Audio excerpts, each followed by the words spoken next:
Bonsoir à tous.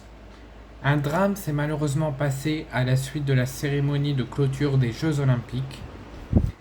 Comme c'est un contexte très particulier, que c'est une affaire sensible, je vous dirai uniquement toutes les informations importantes à savoir. Je vous dirai pas l'intégralité pour pas que ça n'impacte et que j'entrave l'enquête qui est en cours à la suite de ce décès, mais je dirai tout ce qu'il faut savoir sans que ça ne prend d'impact sur l'enquête ou sur ce qui s'est passé. Mais je voulais quand même vous faire savoir qu'il s'est passé quelque chose de dramatique et de grave après la cérémonie de clôture des Jeux Olympiques. Donc une femme volontaire et qui a été accréditée et qui a candidaté pour faire partie du volontariat de ces Jeux Olympiques, parce que les organisateurs cherchaient des volontaires pour ces Jeux Olympiques, pour la cérémonie d'ouverture et de clôture.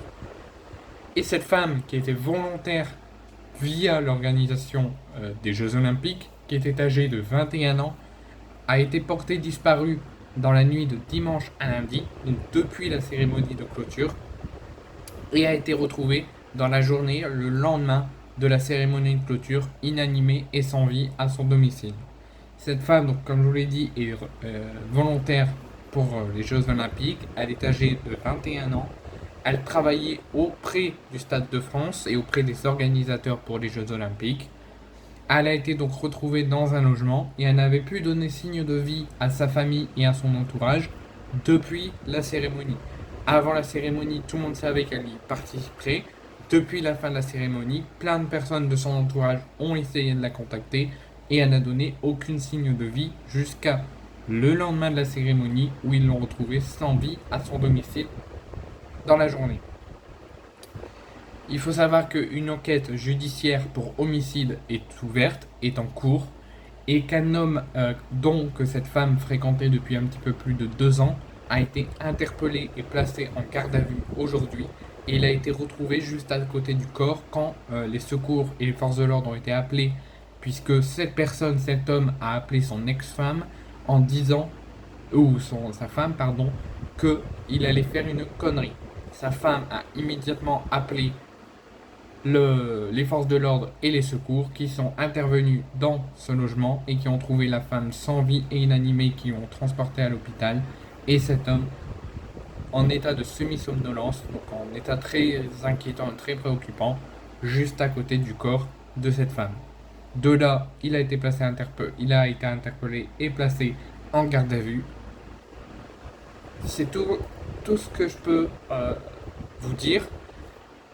Concernant la disparition, c'est la mère de la victime qui a signalé la disparition de la fille qui est âgée de 21 ans depuis la fin de la cérémonie de clôture, car elle n'a reçu aucune nouvelle de sa fille.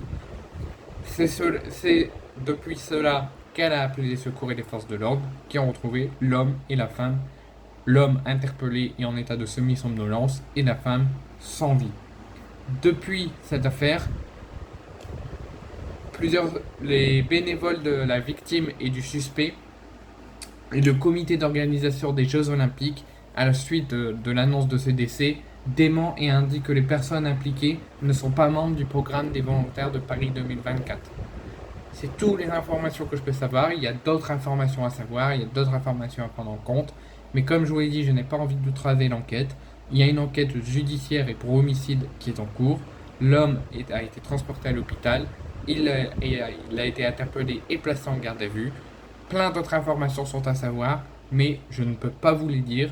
Une enquête est en cours et on devrait normalement dans les prochains jours avoir sûrement des prises de parole ou des suites de ce décès et de ce drame après la cérémonie de clôture. Et j'espère que si cette personne a fait ce crime, qu'il sera sévèrement puni et condamné avec la plus grande fermeté et voire à vie.